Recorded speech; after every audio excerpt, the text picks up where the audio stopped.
When a YouTuber reaches a certain amount of fame, there's obviously the next big step, right? Whether it's a book, a TV show, a movie, or ads. But there's also music. And lately I've been falling down the deep rabbit hole of YouTuber music. But in that rabbit hole, there is one thing that retained my attention a bit more, and that thing is YouTuber albums.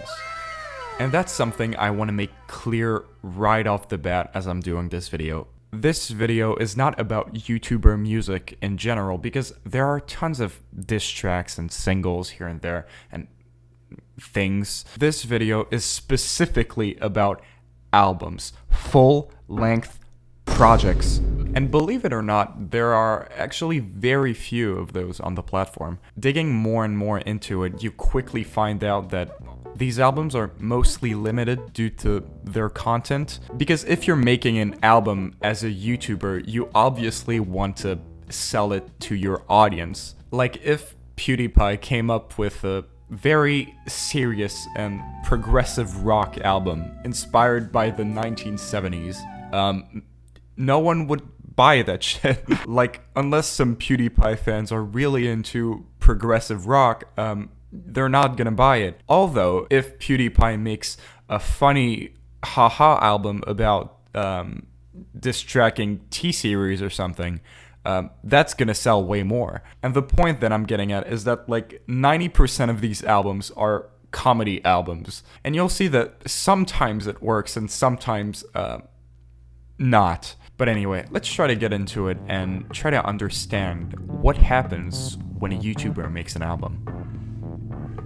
And what a better way to start with than with the music that made me want to make this video in the first place, and what I think is the first YouTuber album. And guess who it is? It's Smosh. If you don't remember Smosh, well, they actually still exist, but I mean, if you don't remember or have never watched old Smosh, they were basically the first big YouTubers on the platform. They used to do all kinds of sketches and challenges and, you know, you get it, like classic 2010 YouTube content. And you probably know that, but sometimes they made songs. I just didn't know that they made a full-length album 5 times.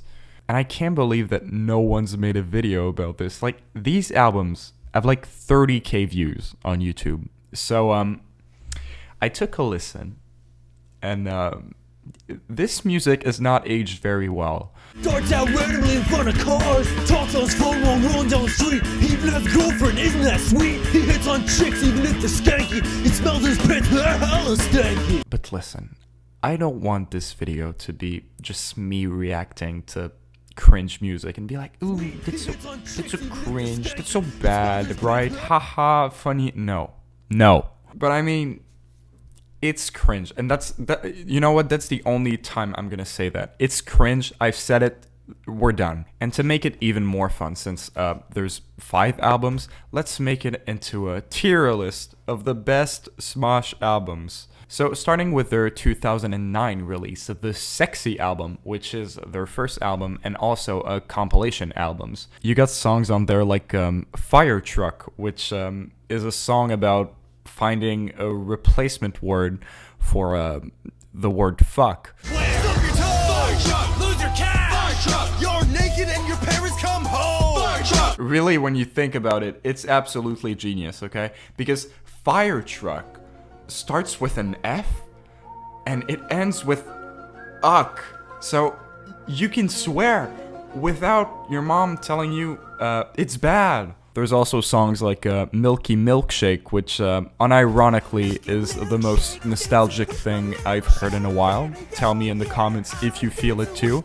So Sexy album, that's a B. That's a B, honestly. It's bearable. But anyway, there's more. Their second album was released in 2011, and it's the first album released after Defy Media bought Smosh in 2011. The album's called If Music Were Real, and that's because in the intro, Anthony says to Ian that it's a Smosh album, but then he tells him that imagine how stupid it would be if Smosh music was actually real, which doesn't really make any sense in this context. Like, Smosh music is real. You're Smosh. Anyway, there's a Canon Penis song. This is just a jump back to 2010 YouTube. It's crazy. So if music were real, that's it's worse. It's worse. I'm gonna put it in D. Okay. Third album, Smoshtastic, released in 2012. This album is special because it actually landed on number 3 on the Billboard Comedy Albums chart, and that's probably because of these insane beats. No more parents, no more rules. Yeah, nice try, mom, but I ain't no fool. No more bad time, no more home. And if I feel like it, I will crap on the road. Alright, I'm done. I think it would be pretty important to know that the 4 last albums were released like very close to each other. They were like bang, bang, bang. They were coming out like hot breads out of the oven. Is that the expression? I don't know. And that's the case probably because of Defy Media, you know, that era where Smosh was bought by Defy Media, and people didn't really understand YouTube, so it was kind of like, let's just branch out into as many things as possible. Let's make a movie. Let's make a couple albums. Let's also make merch. Let's also make cartoons. I just remember this era as this like branching out for Smosh. Honestly, Smoshtastic is my least favorite of the Smosh albums. I'm gonna put it in E. Up next is The Sweet Sound of Smosh, released in 2013. That one didn't land on any charts at all, unfortunately. But that's fine, because this album has dicks inside her. Grab your girl and have some dicks inside her. And show her love with your dicks inside her. And fill her full with lots of dicks inside her. And a mouthful flowing down inside her. Come on, my baby wants some dicks inside her. That's hilarious. For that reason, and that reason only, I must put this album in the S tier. If you don't get it yet, that's your problem. And finally, we have Shut Up and Listen, released in 2015.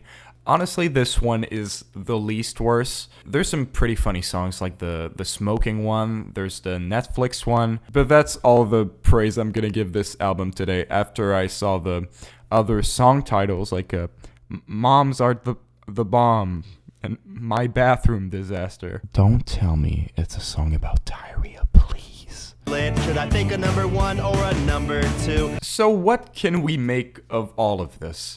Well, apart from one case, these albums did not sell very well. They all did better as singles and videos than as albums. Also, they lack replayability. There's no way I'm listening to My Bathroom Disaster twice today and this year alone.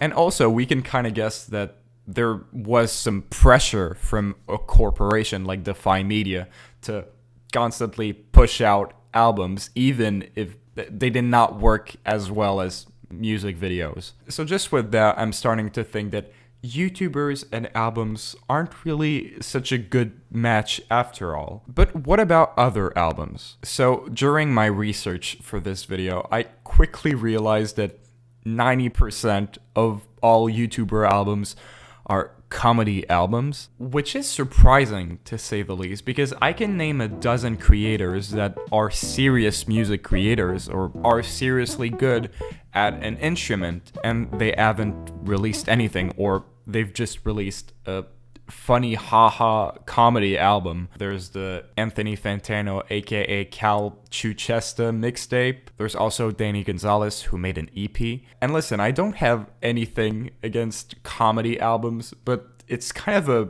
weird genre to analyze. Like, I don't know, I just never really got into it. Like, if I want to laugh, I'm gonna put on like The Office, not Fire Truck. Maybe it's just me. Another album falling under the comedy genre, which I feel like is the most interesting for this video, is Pink Season by Pink Guy. So this album is an album by the YouTuber Filthy Frank, known as Pink Guy and Joji and he has a lot of names. If you're not familiar with Filthy Frank, he used to do very edgy comedy skits and sketches back in the early 2010s. I mean, who could forget videos like Edward Watermelon Ants and Hair Cake, a video in which they bake a cake using hair and pee and nails. It takes me back to my days.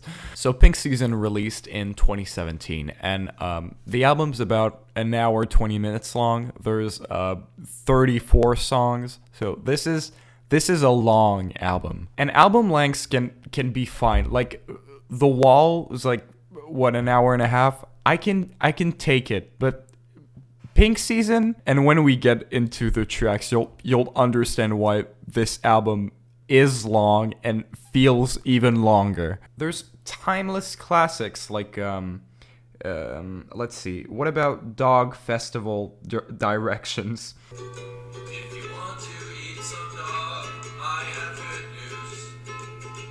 There's an annual dog festival where you can eat all the dog you want, and it's located in Yuli, Guangxi, China.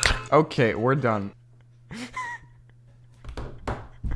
Classic Filthy Frank, I mean. Some are really just dumb, but there are actually some good instrumentals and shit. But then he just says something so fucking dumb, and my attention is just grabbed and ruined and shattered into 1,000 pieces. Let me lick that pussy, let me lick that pussy. I think the best way of describing most of the comedy in this album is gay equals funny. And I love pussy. Please stop calling me gay. I touched a willy in high school once, and it was just a little mistake. So please stop calling me gay. I swear I love it. But this gets even more interesting when you compare it to Joji. Joji being Filthy Frank back then. Because there's an extremely big gap between Pink Guy and Joji. So here's the point I want to analyze. Did Filthy Frank's status as a YouTuber forbid him from making more serious music like Joji? Let me clarify, because it's clear that this guy has been making music for a very long time. But could you imagine a Joji song like Slow Dancing in the Dark? Like very emotional, very serious, very great song, coming out at the same time as the Hair Cake video. Because Filthy Frank's content is so goddamn edgy that if he just went suddenly making, hey guys, I make serious music as Joji, I'm very deep and very sad and very emotional, he would have been ripped on. I mean, you just made a video about puking into a cake and eating it, and now you're making sad white girl songs? No. So if Filthy Frank wanted to make more serious music, he would have to separate himself from that character to make that music, to become Joji. But still, to provide a counter argument to this theory, goddamn, I feel like I'm doing a philosophical essay. There is a YouTuber that makes music that is separated from his content, and that YouTuber is KSI. So before making this video, I was aware that KSI made an album, but actually turns out that he made 2 albums now. The first one is Dissimulation, which released in 2020. I never listened to it before, and after my first listen, it's an okay album. It's not great, it's not bad, it's mid, or whatever you kids are calling it these days. Nonetheless, the guy actually did the album by himself. I literally did everything myself, and you can see it. You can see me start on YouTube with 0 subscribers to where I am now, and I think people are inspired by that. That is such an influencer thing to say. Remember, guys, when I started out making videos on this channel, and now we've grown so much. Aren't you inspired by that? Aren't you inspired by my success? I like to keep my feelings and emotions away from the public eye. I do feel quite vulnerable letting people know what's going on in my private life. Then don't make a rap album. You don't have to make a rap album to explain all your feelings and emotions. You don't have to. Obviously, people are going to be invested. They do want to know, because they probably feel like they know me more than I know myself. So, yeah. What a statement. Thank you, KSI. Very cool. On this on the album, there's some great bars here and there. Hungry girl, wanna come along, come fast like Ramadan. The dude's actually pretty successful, which is great, and he still makes videos like he used to, which is also great. So if I'd have to... Oh, but I haven't placed these albums in the tier list yet. Hold on. So, Peak Season is really unbearable. I haven't even finished the album, and I don't want to. So, the bottom, F tier, absolutely. But the KSI album, there's some songs that I enjoyed from this album. It's not as bad. I'm gonna put it in the B tier, maybe the A. Yeah, I'll put in the A. And that's it for YouTuber albums. Yo, Time Travel Tom here. You may have noticed my appearance has changed, and I now have a pimple on my face, and that's because I forgot to record a conclusion to this video, which I'm gonna be doing right now. So please feel free to share your thoughts on the albums I've talked about in this video. Maybe tell me what other YouTuber albums I might have missed. And should I do this again with other YouTuber albums, tell me in the comments below. If you enjoyed, feel free to leave a like and subscribe. It's always appreciated. And till then,